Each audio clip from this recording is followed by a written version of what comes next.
एक समय की बात है। गिद्धों का एक बहुत बड़ा समूह उड़ते हुए एक द्वीप पर पहुंचा। वह द्वीप समुद्र के बीच में था। उस द्वीप में बहुत सारी मछली, मेढक और अन्य समुद्रीय जीव थे। गिद्धों के लिए खाने पीने की कोई कमी ही नहीं थी। सबसे अच्छी बात यह थी कि वहां गिद्धों का शिकार करने के लिए कोई जंगली जानवर भी नहीं था। गिद्ध वहां बहुत खुश थे। उन्होंने इतना आरामदायक जीवन पहले कभी नहीं देखा था। उस समूह के अधिकांश गिद्ध युवा थे।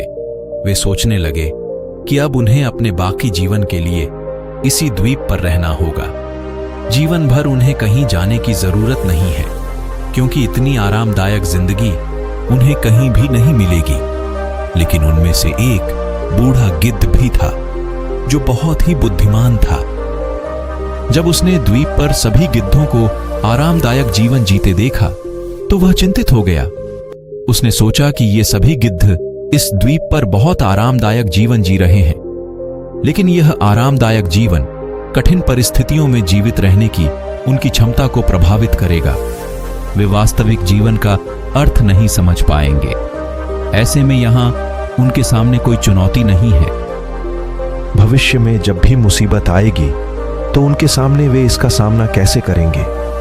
ये सब बहुत सोचने के बाद एक दिन बूढ़े गिद्ध ने सभी गिद्धों की बैठक बुलाई और अपनी चिंता व्यक्त करते हुए उसने सभी गिद्धों से कहा कि हमें इस द्वीप पर रहते हुए बहुत समय हो गया है। मुझे लगता है कि अब हमें वापस लौट जाना चाहिए, वही जंगल जहां से हम यहां आए हैं। हम बिना किसी चुनौती के जीवन जी रहे हैं। ऐसे में हम कभी भी मुसीबत के लिए तैयार नहीं हो पाएंगे। लेकिन युवा गिद्धों ने उसकी बातों को नजरअंदाज कर दिया और सोचा कि बढ़ती उम्र के प्रभाव के कारण बूढ़ा गिद्ध जिद्दी हो गया है, कुछ भी बोलता रहता है।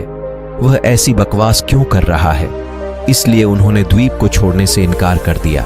बूढ़े गिद्ध ने उन्हें समझाने की बहुत कोशिश की और कहा कि आप सभी मेरी बातों का ध्यान क्यों नहीं दे रहे हो? अगर हम यहाँ लंबे समय तक रहेंगे तो हम सभी उड़ना तक भूल जाएंगे। यहाँ बहुत आराम है। ऐसे में अगर मुसीबत आती है तो तुम क्या करोगे? मेरी बात सुनो और मेरे साथ चलो। लेकिन किसी ने उस बूढ़े गिद्ध की बात नहीं मानी। वो बूढ़ा गिद्ध वहां से अकेला चला गया। फिर कुछ महीने बीत गए। एक दिन बूढ़े गिद्ध ने उनसे मिलने के बारे में सोचा, इसीलिए वह उड़ गया और द्वीप पर पहुंच गया। उसने देखा कि द्वीप पर पूरा दृश्य बदल गया था। हर जगह गिद्धों की लाश पड़ी थी। उनमें से कोई खून से लटपट और घायल पड़े थे। बूढ़ा गिद्ध यह देखकर आश्चर्यचकित रह गया। उसने एक घायल गिद्ध से पूछा कि क्या हुआ और कैसे हुआ? क्या आप सभी इस स्थिति में अपने आप आ गए थे? तभी एक घायल गिद्ध ने कहा कि आपके जाने के बाद हम इस द्वीप पर बहुत खुशहाल जीवन जी रहे थे। लेकिन एक दिन एक जहाज यहां आया जो कि बड़े बड़े जंगली जानवरों से भरी हुई थी। वो इस द्वीप को जंगली जानवरों के लिए निवास स्थान बनाना चाहते थे। यहाँ सभी जंगली जानवरों को छोड़ा गया था। शुरुआत में तो उन जंगली जानवरों ने हमें कुछ नहीं किया, लेकिन कुछ दिनों बाद जब उन्हें यह एहसास हुआ कि हम उड़ना भूल गए हैं, फिर हमारे पंजे और नाखून इतने कमजोर हो गए थे कि हम किसी पर हमला भी नहीं कर सकते हैं और ना ही अपना बचाव कर सकते हैं। फिर एक एक करके हमें मारना शुरू कर दिया और हमें खाना शुरू कर दिया। उनकी वजह से ही हमारी यह हालत हुई है। शायद आपकी बात न मानने की वजह से ही हमारी यह हालत हुई है। अगर हम अपने जीवन में देखें तो हम पाएंगे कि हम अपने जीवन में कंफर्ट जोन में हैं और वो इसे छोड़ना नहीं चाहता है।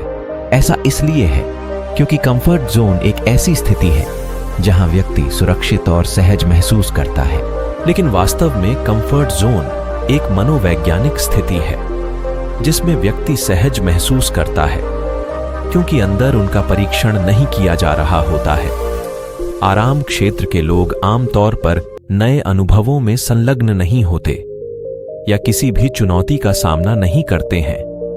वे केवल उन गतिविधियों में भाग लेते हैं जो उन्हें परिचित है, जिससे उन्हें अपने पर्यावरण के नियंत्रण में होने का एहसास होता है।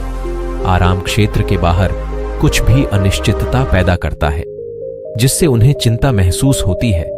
एक बात हमेशा याद रखें, कि अपने कंफर्ट जोन में रहने से आपका व्यक्तिगत विकास रुक जाएगा और आप कई नए अवसरों को नहीं पकड़ पाएंगे।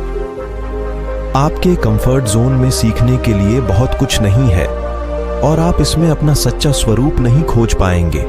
यह आपको मानसिक रूप से कमजोर कर देगा और आप कठिनाइयों से लड़ने की ताकत को खो देंगे। इसलिए अपने जीवन में कभी भी कंफर्ट जोन में रहने की आदत न डालें, बल्कि हमेशा खुद को चुनौती देते रहें और मुसीबतों के लिए तैयार रहें, क्योंकि जब भी आप चुनौतियों का सामना करेंगे तो आगे बढ़ते रहोगे। आशा करता हूं आपको इस वीडियो से बहुत कुछ सीखने को मिला होगा। वीडियो अच्छी लगी हो तो वीडियो को लाइक करके चैनल को सब्सक्राइब जरूर करें। धन्यवाद।